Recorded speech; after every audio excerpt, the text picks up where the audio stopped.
Online ক্লাসে সকল ছাত্রছাত্রীকে স্বাগত।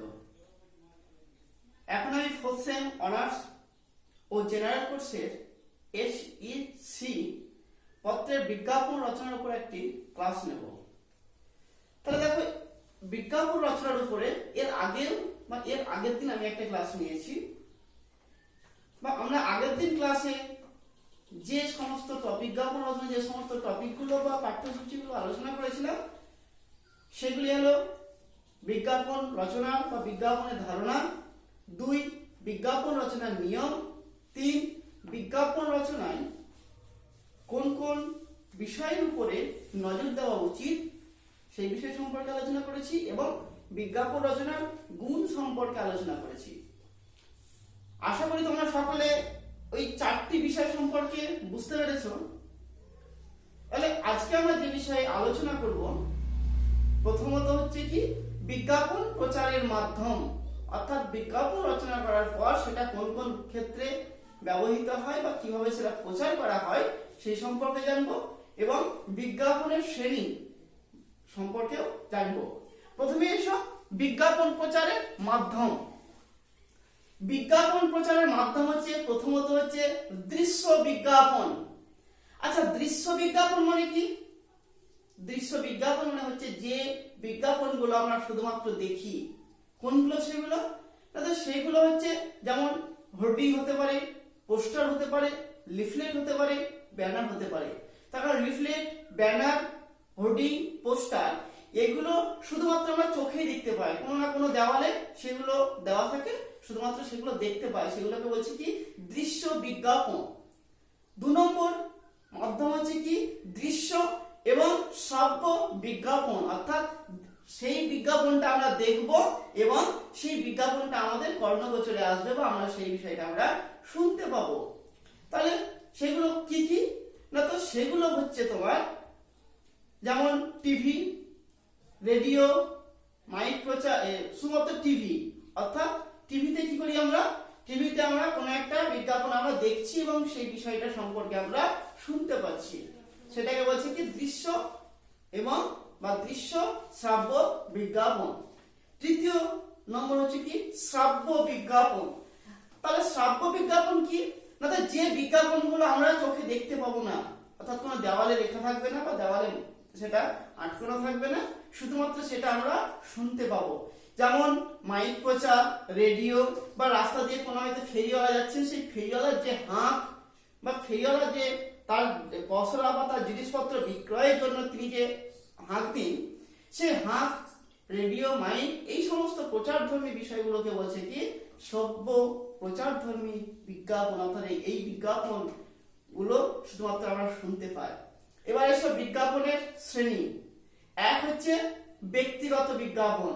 ব্যক্তিগত বিজ্ঞাপন কোনগুলো? না তো আচ্ছা, বিজ্ঞাপনের শ্রেণীকে আমরা মোট 3টে ভাগে ভাগ করব। 1 হচ্ছে ব্যক্তিগত বিজ্ঞাপন, 2 হচ্ছে সংস্থাগত বিজ্ঞাপন, এবং 3 হচ্ছে সরকারি বিজ্ঞাপন। তাহলে ব্যক্তিগত বিজ্ঞাপন কোনগুলো? ব্যক্তিগত বিজ্ঞাপন হচ্ছে যে আমি নিজের জন্য বা ব্যক্তিগতভাবে যে সমস্ত বিজ্ঞাপনগুলো আমি রচনা করব বা প্রেরণ করব সেগুলোকে বলছে কি ব্যক্তিগত বিজ্ঞাপন। যেমন কোনো নিখোঁজ সংবাদ হতে পারে, বা কোনো নিখোঁজ পাত্রপাত্রী যে সমস্ত বর্ণনা বা পাত্রপাত্রীর যে ঠিকানা বা পাত্রপাত্রীর বিবাহের জন্য যে বিজ্ঞাপন দেওয়া হয়, কারো জন্মদিনের জন্য যে বিজ্ঞাপন দেওয়া হয়, সেগুলো হচ্ছে তোমার প্রকৃত ব্যক্তিগত বিজ্ঞাপন। ধরে নাও নিখোঁজের যদি আমরা একটা বিজ্ঞাপন দিই, তাহলে প্রথমে আমরা কি লিখি? প্রথমে আমরা লিখবো সেটা হচ্ছে সন্ধান চাই। তার কারণ সেই বিজ্ঞাপন বা বিজ্ঞাপনটার উদ্দেশ্য হচ্ছে কি যে ব্যক্তিটি হারিয়ে গেছেন তার সম্পর্কে কিছুটা হলেও বা তার সম্পর্কে বা তাকে খুঁজে পাওয়ার জন্য সেটা দেওয়া হয়। তাহলে কি যে প্রথমে লিখলে কি সন্ধান চাই, প্রথমে মার্জিন দেওয়া হয়ে গেল, ধরো মার্জিন দেওয়ার পর কি লিখলে সন্ধান চাই, দিয়ে নাম লিখলে, হয়তো নাম লিখলে কি যে সুজাতা বিশ্বাস, বয়স 26 বছর, উচ্চতা 5 ফুট 7 ইঞ্চি, গঠন মাঝারি। তারপরে কি লিখলে পরনে ছিল নীলাভ রঙের শাড়ি, মাতৃভাষা বাংলা। ঠিক এখান থেকে এতটা বর্ণনা দিলে, তারপরে কি লিখলে এখানে লিখলে কি সন্ধান জানালে উপকৃত হব, দিয়ে এখানে ঠিকানা লিখবে, ঠিকানা লেখার পর এখানে ফোন নাম্বার দেবে। এটা হচ্ছে কি ব্যক্তিগত বিজ্ঞাপন। আচ্ছা, সংস্থাগত বিজ্ঞাপন কি? সংস্থাগত বিজ্ঞাপন যেটা হচ্ছে কোনো সংস্থা তার কোনো পণ্য বা কোনো দ্রব্য বা কোনো বিষয়ে, কোনো সংস্থা যদি কোনো বিষয়ে কোনো কিছু জনসাধারণকে জানানোর জন্য কোনো বিজ্ঞাপন দেয়, তাহলে সেটা হচ্ছে কি সংস্থাগত বিজ্ঞাপন।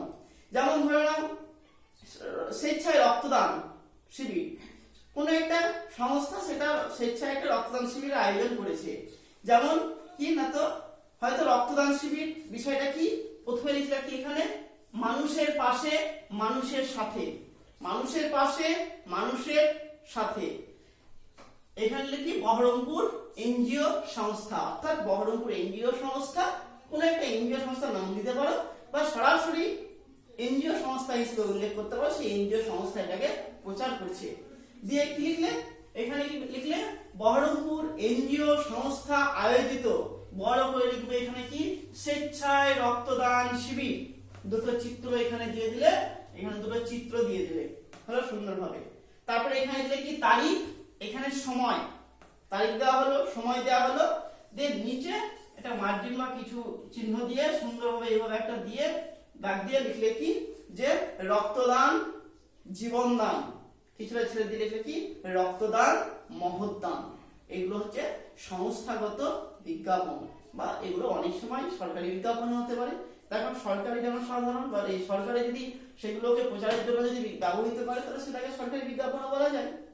এবার এই সরকারি বিজ্ঞাপন, সরকার তার নিজ ক্রিয়াকর্মে বা নিজ কাজের জন্য যে সমস্ত বিজ্ঞাপনগুলো প্রচার করে সেগুলোকে বলছে কি সরকারি বিজ্ঞাপন।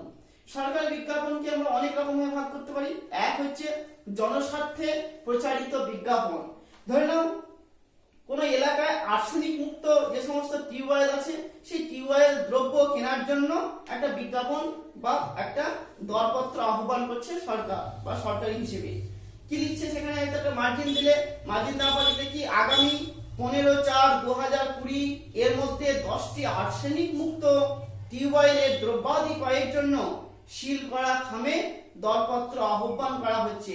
বিস্তারিত জানবার জন্য নিম্নস্থ স্থানে বা নিম্নোক্ত স্থানে যোগাযোগ করুন। দেখলে কি নবগ্রাম পৌরসভা, নবগ্রাম মুর্শিদাবাদ, দিয়ে ফোন নাম্বার দিলে। এটা হচ্ছে কি জনস্বার্থে প্রচারিত বিজ্ঞাপন। এরপরে এসো কি যে সচেতনতামূলক বিজ্ঞাপন। সচেতনতা বলতে কি যে বিষয়টা জনসাধারণকে কোনো একটা বিষয়ে সচেতন করা হয়, বর্তমানে করোনা ভাইরাস এছাড়াও থ্যালাসেমিয়া, প্রত্যেকটা বিষয়ে জনগণকে সচেতন করা হয়, সেগুলো কি বলছে যে সচেতনতামূলক বিজ্ঞাপন। যেমন কি ধরে নাও থ্যালাসেমিয়া মুক্ত ভারত, এখানে মোটা করে লিখলে কি থ্যালাসেমিয়া মুক্ত ভারত, দিয়ে তার পাশে লিখে কি বিবাহের পূর্বে পুষ্টি পরীক্ষা না করে পরীক্ষা করুন রক্ত, আপনার চেতনা বোধই পারে থ্যালাসেমিয়া মুক্ত ভারত গড়তে। অর্থাৎ বিবাহের পূর্বে পুষ্টি পরীক্ষা না করে পরীক্ষা করুন রক্ত। রক্ত পরীক্ষা করতে বলছে কেন? যে থ্যালাসেমিয়া সেই রক্তের মধ্যে বা সেই ব্যক্তির মধ্যে থ্যালাসেমিয়া আছে কিনা সেই বিষয়টা জানার জন্য থ্যালাসেমিয়া পরীক্ষা করতে বলছে। তারপরে এসো প্রশাসনিক বিজ্ঞপ্তি বা প্রশাসনিক বিজ্ঞাপন। যে সরকার প্রশাসন পরিচালনার জন্য বা প্রশাসনের নিয়ম নীতি ঘোষণা বিষয়ে কোনো বিষয় যদি বিজ্ঞাপন রচনা করে, তাহলে সেটাকে কি বলছে? সেটাকে বলছে তোমার যে প্রশাসনিক বিজ্ঞাপন। যেমন প্রশাসনিক বিজ্ঞাপন কোনগুলো?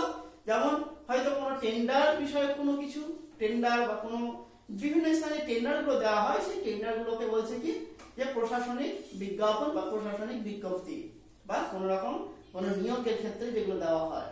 এরপর আছে সরকারি কর্মসূচিমূলক বিজ্ঞাপন। সরকারি কর্মসূচিমূলক যে বিজ্ঞাপন, সেই সরকারি কর্মসূচি বলতে সরকার যদি কোনো উদ্যোগ নেয়, কোনো কর্মসূচি, যে আমরা এই কর্মসূচিটা পালিত করব কিভাবে, যে সকলকে তার প্রতি বা তার সেই বিষয়ে কি যে তোমার সমস্ত শ্রোতাকে বা সমস্ত দর্শককে বা পাঠককে সেই বিষয়ে যদি আমরা সচেতন করা হয় বা কোন একটা কর্মসূচি গ্রহণ করা হয়, তাহলে সেটাকে বলছি কি যে সরকারি কর্মসূচিমূলক বিজ্ঞাপন। যেমন কি কন্যাশ্রী, কন্যাশ্রী সরকারি একটা প্রকল্প বা কর্মসূচি, সেই সরকারি প্রকল্প বা কর্মসূচিকে গ্রহণ করে কন্যাশ্রী প্রকল্পের বিষয়ে একটি বিজ্ঞাপন রচনা করা হতে পারে। যেমন কি, আমি প্রগতি, আমি কন্যাশ্রী। পরে ছোট করে লিখি যে মেয়েরা আমাদের ঘরের সম্পদ, ওরা বাংলার রূপসী, ওদের নিজে পায়ে দাঁড়াতে দিন, কন্যাশ্রী কন্যাশ্রী। পাশে একটা সুন্দর একটা ছবি আঁকলে, কন্যাশ্রীর ছবি যদি না আঁকো তাও কোনো সমস্যা নেই। তার নিচে লিখলে কি, আমি সাহস, আমি কন্যাশ্রী।